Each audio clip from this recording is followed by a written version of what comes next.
Iya. Salah satu yang dikoreksi sama Islam ya adalah kebiasaan dulu orang-orang musyrikin untuk tawaf nggak pakai baju. Allahu Akbar. Kita masuk ke bicara pakaian, Ustaz.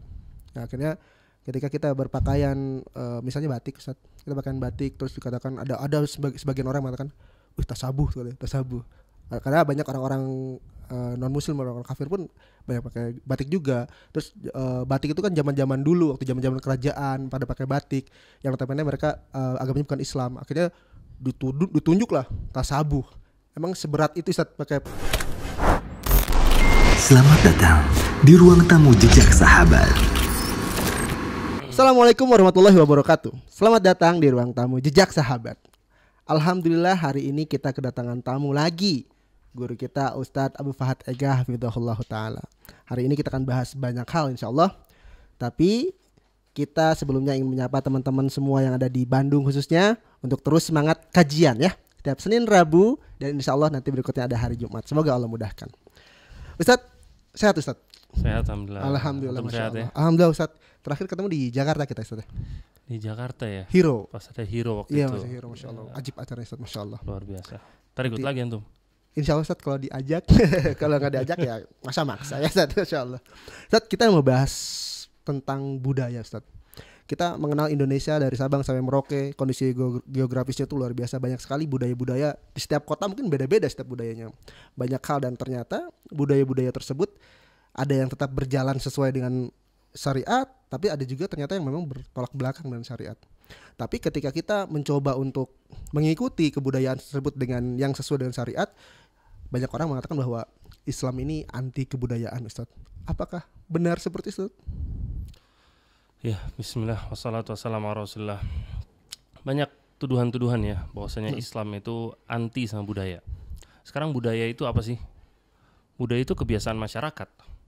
Kebiasaan masyarakat atau dalam bahasa Arab itu adab. Adab. Ya, dalam bahasa Arab itu adab, itu budaya namanya, gitu. Iya. Islam itu bukan anti. Islam itu datang dengan mengajarkan adab-adab. Bagaimana sih seorang beradab kepada Allah? Bagaimana dia beradab kepada Rasul? Bagaimana dia beradab kepada masyarakat? Adapun adab yang sudah ada, yang sudah dilakukan sama masyarakat setempat, nggak dibatalkan semuanya dalam Islam, enggak. Tidak dihapuskan, Ustaz. Nggak dihapuskan. Tapi datangnya syariat, datangnya wahyu itu mengkoreksi budaya-budaya yang ada. Makanya di zaman Nabi SAW juga banyak budaya-budaya. Nggak semuanya kemudian di-cancel sama Nabi SAW. Oh, gitu. Banyak juga kebudayaan Arab yang sudah notabene sudah berakar di sana, yang kalau memang sesuai syariat dikerjakan sama Nabi. Iya. Salah satu yang dikoreksi sama Islam ya adalah kebiasaan dulu orang-orang musyrikin untuk tawaf nggak pakai baju. Allahu Akbar. Kebiasaan mereka itu. Nah, ini dilarang sama Islam. Nggak boleh seperti itu. Harus mereka tutup aurat. Kemudian juga adat jahiliyah dulu itu, pernikahan dulu itu ada 4 jenis. Yang pertama pernikahan yang kita kenal sekarang, laki-laki sama perempuan biasa. Yang kedua itu pernikahan yang suami nyuruh istrinya untuk pergi ke seorang laki-laki yang dia itu seorang yang besar, yang pejabat atau orang yang cerdas, untuk berhubungan badan, istilahnya ngambil benih. Allahu Akbar. Nanti dia di sana sudah hamil, baru pulang ke sini. Pulang tinggal sama suaminya lagi. Itu pernikahan model kedua. Dulu zaman jahiliyah. Yang ketiga, dulu itu perempuan mengumpulkan beberapa orang laki-laki, lalu ngajak ini laki-laki semuanya untuk berhubungan badan sama dia. Nanti kemudian kalau punya anak, nanti perempuan ini yang nunjuk siapa yang bakal jadi bapaknya. Ini ketiga. Yang keempat ini lebih parah lagi.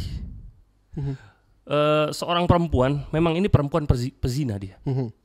Dia nancepin bendera di depan rumahnya, mempersilahkan semua laki-laki untuk datang berhubungan badan sama dia. Allahu Akbar. Mau berapa banyak terserah. Nanti punya anak, dipanggil sama perempuan ini orang yang jago nasab untuk ngelihat ini kira-kira anaknya siapa. Nanti dia yang nentuin. Ente bapaknya, berarti ente harus jadi bapaknya. Allahu Akbar. Ini budaya jahiliyah ini. Ini ada seperti itu. Dan antum jangan bayangkan ini 200-300 tahun yang lalu. Ini 1400 tahun yang lalu. Dan budaya seperti ini itu bukan cuma di Arab. Yang lebih parah, yang lebih mungkin kejam, yang lebih bejat itu banyak. Islam datang untuk mengatur ini semua. 4 jenis pernikahan ini, 3 diantaranya di-cancel sama Islam. Yang kedua, yang ketiga, yang keempat. Sisalah yang pernikahan yang kita tahu sekarang. Masya Allah. Itulah datangnya Islam. Sebenarnya Memuliakan manusia. Gitu. Ngatur sebenarnya Ustaz ya. Iyalah, memberikan maslahat untuk manusia. Masya Manusia kan harus terjaga kehormatannya juga. Cuman akhirnya muncul statement gini Ustaz, bahwa ketika Islam mengajarkan tadi adab tadi, mengajarkan kebudayaan atau meluruskan kebudayaan-kebudayaan yang sudah ada dengan syariat, sampai akhirnya orang mengatakan bahwa ini kan kebudayaan Nusantara, bukan kebudayaan Arab. Notabene ya akhirnya mereka kalau memang kayak siapa pakai kerudung itu ya itu budaya Arab, bukan budaya Nusantara. Kalau Nusantara pakai apa? Pakai kebaya. Kalau Arab, kalau kamu ngambil budaya Arab silakan pakai kerudung. Tapi kalau kita lihat saatnya mereka aja menolak budaya Arab. Ada budaya-budaya Barat yang notabene mereka ikutin sampai sekarang itu mereka nggak tolak. Tapi kalau ketika bicara Arab, kayaknya mereka anti banget sama budaya Arab, Ustaz. Itu bagaimana Ustaz menyikapinya, Ustaz? Itu sebenarnya dipertanyakan dulu ya. Heeh. Mereka itu benci sama budaya Arab apa benci sama ajaran Islam? Itu dia, benar. Itu harus dilihat dulu gitu loh. Nah, tadi kita sebutkan budaya Arab itu perempuan nggak pakai jilbab. Oh, Malahan justru tawaf nggak pakai baju. Iya, benar. Itu budayanya. Datang Islam disuruh para perempuan untuk menjulurkan bajunya, untuk menutup auratnya. Itu ajaran Islam, bukan budaya Arab. Ajaran Islam garis bawah ya. Berarti Iya. bukan budaya Arab. Pada Iya. dasarnya budaya Arab tadi tawaf nggak pakai baju. Justru malah nggak pakai baju nantinya. Masya Allah. Sebenarnya budaya berarti Islam sendiri datang ya memang buat merapihkan itu semua, Ustaz ya. Iya, Islam datang untuk merapikan itu semua, menutup aurat. Bahkan itu bentuk bagaimana Islam memodernisasi zaman ini semuanya. Sekali lagi antum melihat ini 1400 tahun yang lalu loh ini. Bukan 50-100 tahun yang lalu. Iya, iya. Gimana orang-orang dulu kondisi seperti apa? Jauh dari teknologi, tapi Islam sudah mengajarkan seorang untuk berkepribadian seperti itu. Itu kan luar biasa sekali. Masya Allah. Kecintaan seorang terhadap budaya lokal, Ustaz. Biasanya mereka terjadi pencampur bauran dengan ritual syariat. Seperti halnya banyak di pernikahan biasanya. Ada hal saweran, ada sungkeman. Notabene itu adalah budaya-budaya yang terjadi. Cuman ya di syariat pun nggak apa-apa kok gitu. Akhirnya ya dibiarkan. Apakah penyebaran Islam itu dulu emang seperti itu, Ustaz? Mengikutin budaya yang memang sedang berjalan. Budaya itu juga termasuk ke dalam kaidah al-asl min kulli muamalah al-hil. Asal dari semua pergaulan muamalah itu aslinya halal. Jadi adat istiadat yang ada sekarang, budaya yang ada sekarang itu aslinya halal semuanya selama dia itu nggak menyelisihi ajaran Islam. Gitu loh. Nah, selama nggak menyelisihi ajaran Islam nggak ada masalah. Contohnya di zaman Nabi SAW atau sebelum zaman Nabi SAW pernah ada seorang pedagang dari Yaman datang ke kota Mekah untuk jualan. Ternyata pas dia menjajakan dagangannya diambil sama orang, kemudian orang ini nggak bayar. Nah, orang ini nggak bayar, ini orang Mekah namanya Al-As bin Wa'il namanya. Al-As bin Wa'il ini bapaknya sahabat Amr bin As. Dia nggak mau bayar dan barangnya disimpan, nggak mau dibalikin sama dia. Sampai akhirnya orang Yaman nih, ya kan musafir, dia nggak ada penolong siapapun kan. Akhirnya dia pergi ke sekitar Ka'bah, dia panggil lah orang-orang Quraisy. Dia bilang, wahai kalian keturunan dari Fihr. Fihr itu nenek moyangnya dari Quraisy. Ini saya terzolimi. Intinya dia mengeluh di situ. Akhirnya satu persatu orang-orang kufar Quraisy, diantaranya ada seorang namanya Zubair namanya. Dia kemudian bahwasanya ini nggak boleh dibiarkan. Ini harus diselesaikan permasalahan seperti ini. Akhirnya orang-orang Quraisy saat itu mereka berkumpul di rumahnya Abdullah ibn Jad'an. Abdullah bin Jad'an ini masih kerabatnya sama Abu Bakar. Mereka di situ berkumpul, di antaranya ada beberapa kabilah, ada Bani Hashim, ada Bani Abdul Muttalib, ada Bani Tamim, dan yang lain. Mereka berkumpul untuk menolong orang ini. Terbentuklah perkumpulan, kalau sekarang istilah paguyuban namanya Hilful Fudul namanya. Yang perkumpulan ini khusus untuk nolong orang-orang yang terzolimi. Nabi SAW mengomentarin ini ketika sudah di zaman Islam. Nabi katakan, laqad syahidtu fidari Abdullah ibn Jad'an hilfan. Aku melihat perkumpulan di rumahnya Abdullah bin Jad'an. Perkumpulan mereka bikin perjanjian yang aku lebih cintai daripada seekor unta merah, kata Nabi. Lalu Nabi katakan, walau ud'a bihi fil Islam la ajab. Kalau sekarang di zaman Islam saya diajak untuk ikutan, saya bakal ikut, kata Nabi. Ini kan budaya yang dibikin sama mereka. Nabi SAW suka. Kenapa? Karena cocok sama Islam. Untuk mendamaikan orang, menolong orang-orang yang terzolimi. Nabi SAW suka. Nah, jadi Islam bukannya anti, bukannya nggak suka, tapi menyesuaikan. Gitu. Selama itu memang berguna untuk orang banyak ya, kenapa enggak, Ustaz ya? Iya, betul. Tetap dijalankan, Iya, tidak melanggar syariat. Tapi kadang-kadang Ustaz, kalau kita bicara kebudayaan kita masuk ke bicara pakaian Ustaz. Nah, akhirnya ketika kita berpakaian misalnya batik Ustaz, kita pakaian batik terus dikatakan ada sebagian orang mengatakan, tasabuh sekali, tasabuh. Karena banyak orang-orang non muslim, orang kafir pun banyak pakai batik juga. Terus batik itu kan zaman-zaman dulu, waktu zaman-zaman kerajaan pada pakai batik, yang notabene mereka agamanya bukan Islam. Akhirnya ditunjuk lah tasabuh. Emang seberat itu Ustaz pakai pakaian batik atau pakaian-pakaian budaya-budaya Indonesia lah, yang notabene dulu dipakai bukan orang non muslim. Ya, barakallahu fik. Antum harus perhatikan, tasyabuh ini babnya luas. Babnya luas. Ada tasyabuh yang memang sampai hari kiamat dia bakal termasuk tasyabuh. Salah satunya cukur jenggot. Oh, cukur jenggot. Kata Nabi SAW itu kita panjangkan jenggot kita dan cukur kumis kita. Apa tujuannya? Menyelisih orang-orang Yahudi. Oh, iya. Ini sampai hari kiamat itu bakal jadi pembeda antara orang Muslim sama orang Yahudi. Tapi ada bentuk-bentuk tasyabuh yang dia itu terikat dengan tempat dan waktu gitu loh. Nggak berlangsung setiap zaman, nggak berlangsung di setiap tempat gitu. Jadi ada yang bentuknya di beberapa tempat itu tasyabuh, tapi di tempat yang lain enggak. Karena tasyabuh itu kan yang menjadi ciri khas mereka gitu. Betul. Kalau di tempat tersebut nggak menjadi ciri khas orang kafir misalkan, itu semua orang pakai itu, ya kan nggak ada masalah gitu loh. Contohnya di zaman Umar bin Khattab radhiyallahu ta'ala anhu dulu itu, orang-orang ahlul kitab itu diperintahkan sama sama Umar bin Khattab untuk pakai ikat pinggang hitam. Semuanya. Untuk menandakan bahwasannya mereka ahlul kitab. Tapi antum melihat, apakah ini masih ada sampai sekarang aturannya? Gak ada. Semua kita pakai ikat pinggang hitam. Mana pakai ikat pinggang hitam sekarang gitu. Sabu Ustaz. Kejam banget. Iya makanya. Kan enggak kan? Itu terjadi cuma di zaman dulu. Karena enggak dia tuh terikat dengan tempat dan waktu gitu. Kalau kita berbicara tentang masalah batik, kita lihat batik ini dipakai sama semua orang di Indonesia. Mau yang muslim, mau yang kafir, mereka semua pakai batik. Jadi bukan bentuk tasyabuh. Selama baju itu tidak menyelisih aturan dalam Islam, itu nggak ada masalah sama sekali.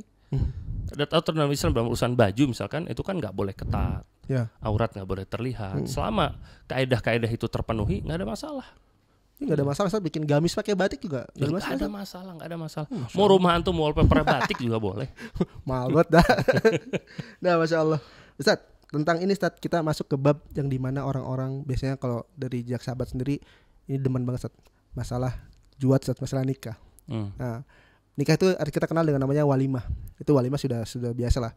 Cuman kadang-kadang nih di Bandung khususnya Ustaz, kita mengenal istilah saweran, sungkeman yang jadi perselisihan juga. Jadi kadang-kadang cuman gara-gara masalah bab itu, bab budaya yang tadi saweran dan sungkeman itu debat dulu Ustaz sebelum acara walimahnya. Itu sebenarnya walimah, di acara walimah sungkeman dan saweran itu derajatnya gimana Ustaz? Iya, sungkeman itu kan sebenarnya bentuk rasa hormat ya kan. Dalam Islam itu dikasih batasannya. Semua kan ada batasan dalam Islam. Dan kita tahu semua hal kalau dia berlebihan itu nggak baik pasti. Termasuk kalau kita berlebihan dalam menghormati seseorang. Dulu seorang sahabat Abdullah bin Mas'ud radhiyallahu ta'ala anhu pernah datang ke Nabi SAW, tiba-tiba langsung sujud di hadapan Nabi. Langsung ditanya sama Nabi, apa yang kamu lakukan? Dia bilang dia ngelihat orang-orang di Syam melakukan itu untuk menghormati orang-orang besar di antara mereka. Kemudian Nabi SAW mengatakan bahwasanya kalau ini diperbolehkan, niscaya akan aku perintahkan para wanita untuk sujud kepada siapa? Kepada suaminya. Nah, sebagai bentuk penghormatan. Kalau diperbolehkan, tapi nggak boleh lagi. Itu nggak boleh lagi. Padahal itu sebagai bentuk penghormatan loh, bukan penghambaan. Ini namanya dalam Islam bentuk sadduz zari'ah namanya. Sadduz zari'ah itu menutup pintu-pintu yang berpotensi mengarahkan kepada hal-hal yang haram. Ini ditutup sama Nabi SAW karena khawatir nanti bakal terjadi kesyirikan nantinya. Penghambaan, pengkultusan yang berlebihan. Nah, begitu juga seorang anak kepada orang tuanya. Kalau yang ditujukan, maksudkan adalah penghormatan, maka berikan kepada orang tua itu penghormatan sesuai dengan batasnya. Jangan sampai berlebihan, apalagi sampai sujud, sampai ruku kepada orang tuanya dengan secara khusus untuk penghormatan. Ini terlarang dalam Islam. Kalau sampai cuci kaki Ustaz, biasanya kalau yang kawin itu dicuci kaki dulu, cuci kaki orang tua, terus si airnya itu kadang-kadang dicampur dengan air mandinya nanti Ustaz. Itu apa itu bisa masuk ke ranah syirik Ustaz? Kalau orang tuanya lumpuh nggak bisa mandi sendiri boleh. Boleh, Ustaz. Siraman, Ustaz. Ini siraman nih juga kadang-kadang kalau nggak siraman nggak afdol kan, Ustaz. Itu Islam memandangnya gimana, Ustaz? Siraman tujuannya apa? Mandi sih, Ustaz. Mandiin dia sebelum menikah pakai air kembang. Tujuannya apa? Kenapa harus dimandiin? Biar wangi mungkin, Ustaz. Kalau memang biar wangi kan bisa mandi sendiri kan? Iya sih. Nah, kalau ada keyakinan tertentu di situ itu nggak boleh dalam Islam. Oh. Nah, iyalah, itu nggak boleh dalam Islam karena nggak pernah diajarkan dalam Islam. Kalau Gitu loh. dalam Islam sendiri emang apa ritual sebelum walimahan ada siraman, Ustaz? Nggak ada lah, jelas lah. Kalau mandi sendiri. Tapi jangan sampai nggak mandi, Ustaz. Mau kawin nggak mandi. Iyalah. Masya Allah. Nah, Ustaz, ini kan jejak sahabat sendiri kan banyaknya hampir kebanyakan pemuda, Ustaz. Pemuda dengan giroh semangat dakwah yang tinggi sampai akhirnya mereka ya bertemu pasti kalau bahasa Sundanya pamprok, pas-pasan tuh dengan yang namanya kebudayaan dan kebiasaan-kebiasaan masyarakat yang banyak mungkin yang mereka anggap ini kayaknya nggak sesuai syariat nih. Itu ini nasihat buat mereka, Ustaz, buat pemuda tersebut agar gimana cara mereka menyikapi jika mereka pamprok atau tadi pas-pasan dengan kebiasaan-kebiasaan masyarakat yang notabene ini ternyata di luar syariat. Kan kalaupun memang girohnya tinggi kan lawan aja atau gimana gitu. Apakah kita diam atau turun menasihati, Ustaz? Kita nih harus cerdas juga gitu loh. Ada sebuah kaidah dalam Islam namanya tarkul adah adawah. Meninggalkan sebuah kebudayaan itu bakal menimbulkan permusuhan. Oke. Kapan itu terjadi? Yaitu ketika kebudayaan yang dia itu sudah tersebar dan tidak menyelisihi syariat. Itu ditinggalkan bisa menimbulkan permusuhan. Oke. Jadi kita harus menjalankan ilmu yang kita pelajari juga dengan benar. Kalau ada sebuah adat yang memang di situ ada kekeliruan, maka kita lakukan sesuai sampai batasan yang tidak melanggar. Contohnya, Nabi SAW pernah naik ke atas bukit Sofa untuk memberikan pengumuman. Jadi orang-orang musyrikin itu terbiasa, zaman dulu kan nggak ada media sosial broadcast gitu kan, nggak ada. Nabi SAW orang zaman dulu ketika mau bikin pengumuman, mereka tuh naik ke atas bukit Sofa, mereka buka baju mereka, terus melumuri badan mereka dengan pasir. Kan nyari perhatian ya kan? Ya. Kemudian mereka berteriak, ya sobah, ya sobah. Ini ada pasukan. Sampai dipenuhin badan dengan pasir. Sampai orang-orang kan ngumpul kan. Itu adatnya mereka begitu dulu kalau mau bikin pengumuman. Nabi SAW pernah naik ke atas bukit Sofa mau bikin pengumuman juga. Nabi SAW langsung berteriak, ya sobah, ya sobah. Nabi gak buka baju, Nabi gak melumuri badan dengan pasir. Dari sini apa pelajarannya? Nabi SAW menyesuaikan. Hal-hal yang memang menyelisihi syariat nggak usah dilakuin, tapi yang tidak menyelisihi tetap lakukan. Seperti kan Nabi tadi, Nabi tetap naik ke sofa ya. Sofa. Dan juga kan adat budaya itu kan termasuk baju ya kan. Nabi SAW datang nggak bawa model baju sendiri. Nabi SAW diutus pakai baju setempat. Beliau pakai baju jubah, beliau pakai imamah, beliau pakai tongkat. Itu adat orang situ memang. Orang-orang kafir pun begitu pakaiannya. Orang-orang kafir pun memang begitu. Jadi Nabi nggak merusak semuanya tatanan yang ada gitu, enggak. Yang melanggar syariat itu yang dibenerin sama Nabi. Yang enggak tetap dilakukan. Nah, ini juga pesan buat kepada sahabat-sahabat semua ya. Kita dalam bermasyarakat sama mereka, hal-hal yang tidak menyelisih syariat lakukan, bersemangat tentang masalah itu, apalagi di situ yang ada ta'awun, bergaul sama mereka sampai batasannya. Kalau ada yang menyelisih syariat, baru di situ yang ditinggalkan. Masya Allah.